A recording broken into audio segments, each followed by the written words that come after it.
지수는 계속해서 힘을 못 쓰고 외국인은 코스피, 코스닥, 거기에 선물시장까지 매도를 보여주고 있습니다. 오늘 장에서는 어떤 펀치를 날릴 수 있을까요?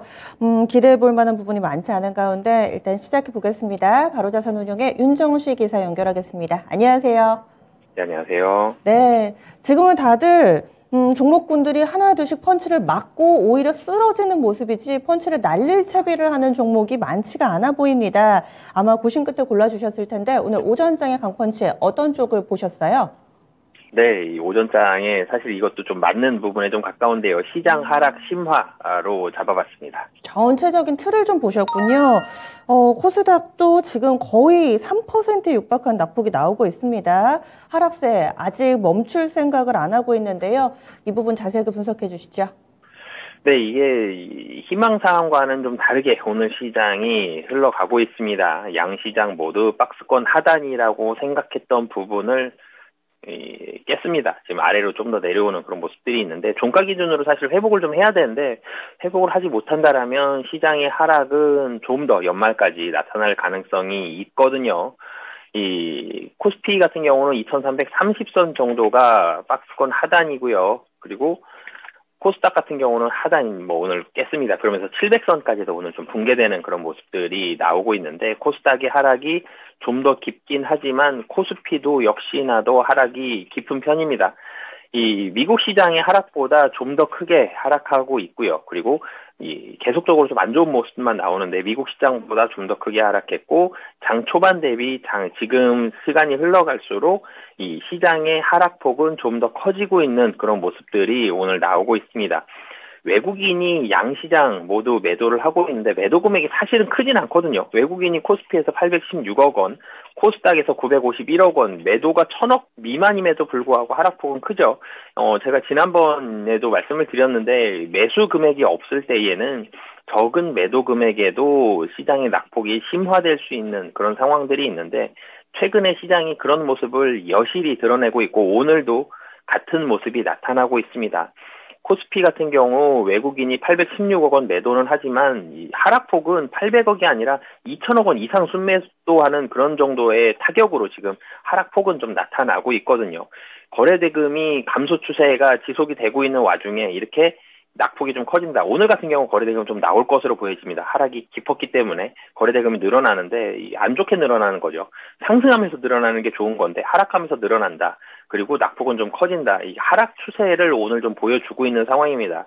희망을 건다라면 오후장에 조금 더 반등을 해줬으면 그러니까 밸류에이션적으로 매력이 있기 때문에 저가 매수가 좀 들어오면서 특히 기관은 그래도 오늘 좀 사고 있기 때문에 들어오면서 좀 올려줬으면 하는데 그거는 오후장까지는 좀 봐야 됐으면 좋겠는데 현재까지는 좀 좋지 않은 그런 상황이 좀 나오고 있고 그리고 하락이 깊어진 이유가 시가총액 최상위 종목들이 좋지가 않은 모습들이 있습니다. 특히 코스피 같은 경우 시가총액 1위부터 21위까지 빨간불이 하나도 없거든요. 굉장히 많이 하락을 하고 있고 1위와 4위인 반도체 두 종목 그리고 2위와 7위인 2차전지 이 종목들이 시장의 낙폭을 키웠습니다. 미국에서 마이크론 중심으로 해서 반도체 다 하락을 했고요. 테슬라 중심으로 해서 전기차 다 하락을 했기 때문에 국내에서도 투심 자체가 좀 좋지 않다라는 점, 시총 상위 종목들이 깨졌기 때문에 좀 낙폭이 좀 커졌다라는 게 이 낙폭을 좀 더 키우고 있는 그런 요인으로 작용을 하고 있고요. 화학 섹터도 오늘 좀 매도가 많이 나오고 있습니다.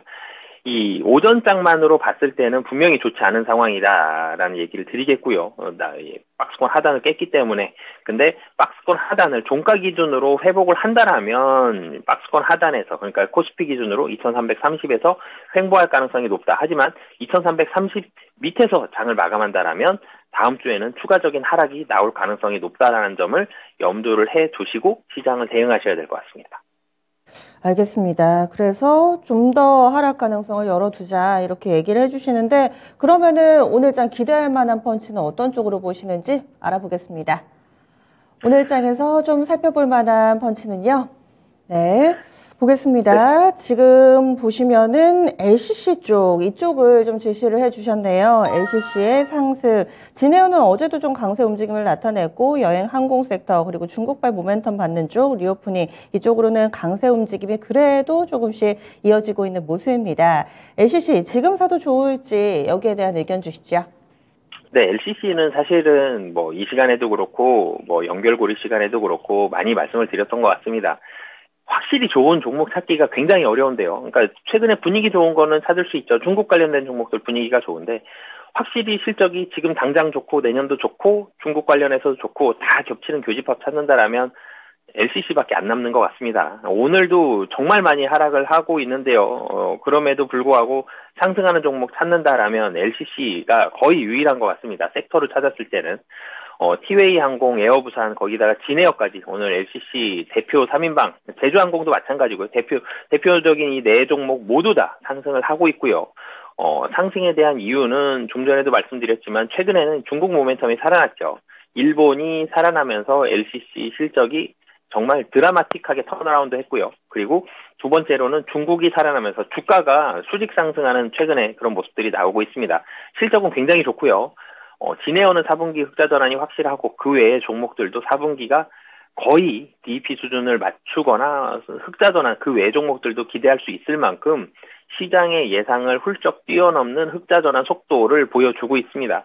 그렇기 때문에 LCC는 좀 빠른 속도로 좀 반등을 하는 그런 모습들이 있고요. 4분기가 굉장히 크게 시장의 예상을 웃도는 그런 상승을 보여주기 때문에 시장이 좋지 않은 모습이 있을 때에도 오늘 같은 날에도 좀 상승을 한다라고 보시면 되겠고요. 사실 상승폭이 조금 더 큰 종목들도 있었는데 이 외국인이 매수해서 좀 매도로 바뀌면서 상승폭 조금은 반납한 부분이 있습니다. 그럼에도 불구하고 여전히 양봉이 길다라는 점 그리고 주가적인 매력도도 여전히 아직도 많이 남아있다라는 점 등을 봤을 때에는 시장 어렵죠. 확실히 좋아지는 LCC 일정 부분 포트폴리오에 담으시는 것도 좋을 것 같습니다.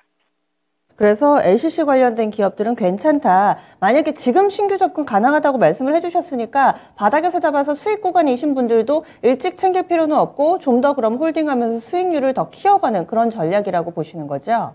네, 사실은 LCC 대부분이 이평선들을 모았다가 대부분 뚫고 올라와 있는 상황이죠. 위쪽으로 해서 아직 이 저항이 별로 나오질 않은 상황입니다. 조금 더 길게 보셔도 좋을 것 같습니다. 알겠습니다. 자세한 말씀 고맙습니다. 네, 감사합니다. 네.